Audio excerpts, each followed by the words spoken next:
News headlines are absolutely screaming about Zillow Home Loans coming out with the new 1% down payment option. Well, online real estate marketplace Zillow. By Zillow. Zillow is beefing up the mortgage competition, offering a 1% down payment for potential home buyers. Is it a good idea, or is it the worst decision you could possibly make?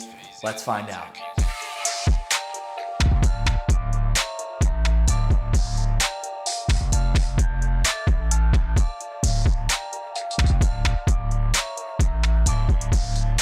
So, Zillow Home Loans back in 2019 started their mortgage branch, and things didn't go too well for the company.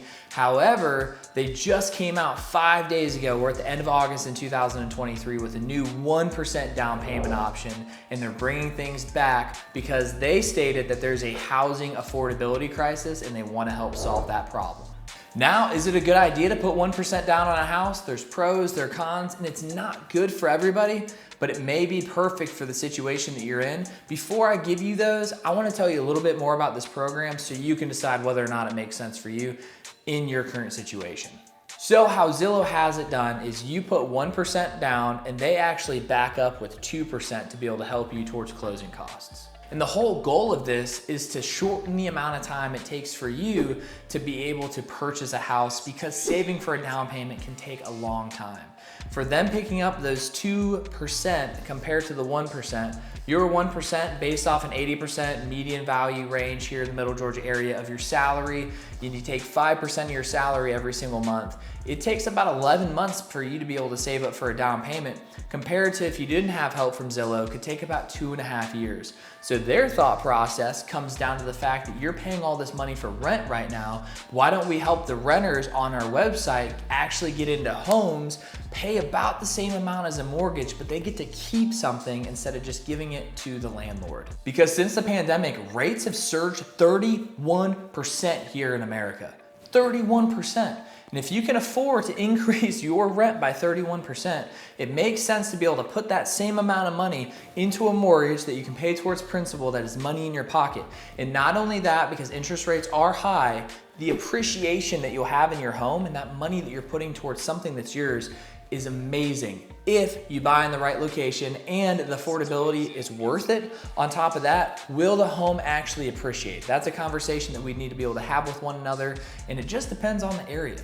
But also, if you're gonna spend that much on rent, this is why Zillow made this program, because you could take that same money, save for a 1% down payment, and actually go and buy a property. And what Zillow wants you to do prior to actually applying for the loan is to make sure you have your credit in check. They want to make sure that you start paying off debts, not opening up new credit cards, not canceling other accounts, typical stuff that you wouldn't do before applying for a mortgage and during the mortgage process. Because let's say, for example, you apply for a loan, it's 1% down, but you go out and buy a new car.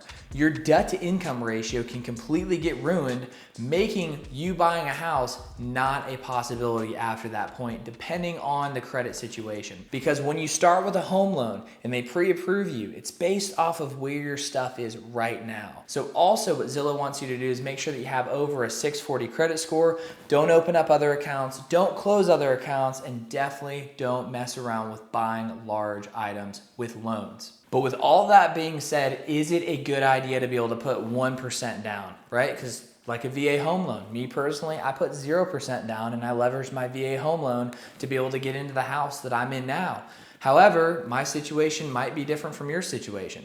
With the VA home loan, I didn't have to pay PMI insurance, right? So most people have to pay private mortgage insurance up to 20%. So what that means is once you own, right, you've paid off 20% of your principal, you no longer have to pay private mortgage insurance, which can range from $100 to a few $100s a month on top of your payment. So that is just money that goes in the trash can. So that's something that you need to be cognizant of. Also, 1% down at a 7% interest rate. Interest rates are crazy right now. I guess I'm being spontaneous. Somebody help me! I know some individuals today, it is August 30th of 2023 when you're watching this video. I'm working with clients that get pre-approved for 6.5% interest rate when other people are at a 7.125%. So even with interest rates that high, okay, long-winded, let's just take 7% interest rate. For every $10,000 you put down is about $65 to $66 per month in payment. So $300,000 house, 20% down is $60,000. If you put that same amount of money into a down payment compared to your 1%, you would be $66 times 6, whatever that is. I'm gonna throw it up on the screen. This is how much money that you'd be saving per month. However, the difference is from the 20% is you're dropping $60,000 out of your checking account to be able to afford a home versus the 1% down option. Now there's different fees and all that kind of stuff, and Zillow has an awesome calculator, and I guarantee you can look up online to be able to figure out what those fees are, or contact your local mortgage lender and just ask them for a quote of what my payment would be and give an itemized checklist of what all the fees and stuff are when it comes down to it, with different taxes in the city and all that kind of stuff. Also, if you live in the Middle Georgia area, I have an app on my phone that my real estate company pays for. I can type in a property address, type in the loan that you're going to use, the percent down, everything like that, and give you a pretty good estimate of taxes, down payment, closing costs, everything itemized. So if you need that, again, shoot me a text message below. My information is in the description. So for a quick recap, is it a good idea to put 1% down for a property? And the answer is, it depends. I know you clicked on this video and you're really looking for an answer, but at the end of the day, you need to know how much money that you can afford every month. And if that difference in a few $100s in your payment isn't going to break the bank, and you can get into something without having to put a massive amount of money down from your checking account, it may be a phenomenal idea, especially if you can get a killer deal on a property and you know your house is going to appreciate, or you negotiate such a great deal that you start your home buying journey in a home that you already have equity in because you had a great deal on the initial buy. But there you have it. That is the video. If you need any help in the Middle Georgia area, I'd love to be able to help you. Again, contact information is down in the description. I'll catch you on the next video. And also, if you have any video ideas, comment below. I'd love to be able to do some research and get them right out to you.